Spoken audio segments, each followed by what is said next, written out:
Itu adalah pria pembangun langit-langit yang sesungguhnya, menebang ratusan pohon cemara untuk menciptakan villa kabin kayu yang paling indah di alam liar. Dia tidak hanya memiliki balkon dengan tetesan air dan meja makan luar ruangan dari kayu solid, bahkan toiletnya pun harus bintang 5. Mengingat rumah itu masih kosong, Hans ingin membuat beberapa perabotan, tapi dia tidak punya banyak tabungan. Dia harus memodifikasi sedikit sendok-sendok itu dan memakukannya ke dinding sebagai rak penyimpanan. Anda tidak dapat menyangkal bahwa itu terlihat bagus.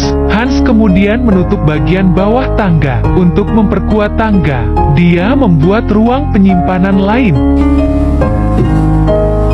mempertimbangkan kebutuhan untuk memasak di dalam ruangan. Hans ingin membuat dapur terbuka karena dia bertekad untuk tidak mengeluarkan uang untuk renovasi.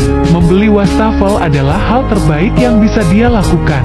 Sisa pekerjaan lainnya harus dilakukan dengan tangan. Dia mulai dengan memperluas bingkai meja dan kemudian dia memaku penyekat di bagian bawah. Ruang yang kecil tidak membatasi pekerjaannya. Sebaliknya, Hans menggunakan area atas dan bawah untuk keuntungannya, dan kemudian dia meletakkan panci dan wajan di atasnya. Dengan sofa bekas yang ia temukan, sekarang rumah ini sudah bisa disebut rumah. Tapi interiornya agak ketat, dan begitulah. Lalu mengapa kita tidak menutup teras belakang dan mengubahnya menjadi kamar tidur kedua? Lagi pula, orang tua itu akan memiliki tempat untuk beristirahat ketika dia datang berkunjung. Hans memperpanjang dasar dek, dan kemudian dia menaruh kayu gelondongan di atasnya sebagai balok atap. Setelah kamar tidur kedua dibingkai, maka saatnya meletakkan lantai. Dengan dinding di sekelilingnya dipaku, setidaknya ada ruang ekstra seluas 20 meter persegi, dan sebagai kamar tidur kedua, itu harus diisolasi. Dengan pengalaman sebelumnya, ini hanya pemanasan untuk Hans. Setelah 1 jam, Hans tidak hanya memasang jendela, tapi juga menyegel dinding interior dengan papan dinding.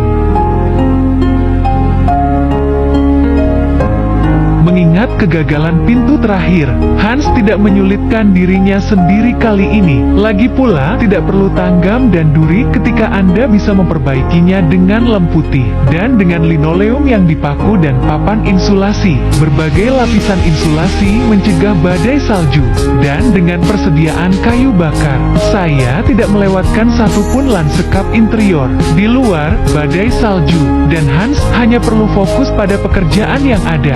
Dia tidak perlu khawatir dengan hipotek. Setelah mengamplas lantai dengan hati-hati, Hans akan mengecat beberapa bagian tepi dengan cat ramah lingkungan. Anda bisa melihat bahwa dia memiliki selera estetika yang baik. Warna gelap dari panel dinding sesuai dengan kayu aslinya. Dia akan menaruh koin di lantai untuk keberuntungan.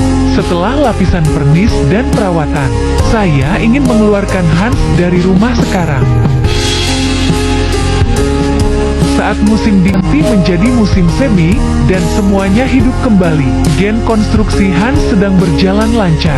Dia pergi keluar untuk melihat lebih banyak kayu, untuk makanan yang lebih elegan di masa depan. Dia berencana untuk membangun meja makan di luar ruangan di tepi sungai. Dengan begitu, dia akan memiliki tempat untuk duduk untuk barbeque dan makan malam bersama teman-temannya. Dan dengan melimpahnya kayu di hutan, Hans bisa membangunnya dengan cepat. Dan lantai dasar disegel. Lantai pertama membutuhkan lebah. Bagaimanapun, dia akan menggunakannya sebagai ruang berjemur. Dibandingkan dengan kamar tidur kedua, balkon jauh lebih mudah untuk ditutup. Ini hanya masalah mengatur bingkai dinding. Ruang berjemur sudah setengah jadi, tapi untuk membuatnya lebih transparan, Hans memilih untuk menutup bingkai jendela dengan ikat pinggang saja. Di masa depan, duduk di sini di kursi goyang dan minum teh kental. Siapa yang tidak iri dengan kehidupan seperti itu?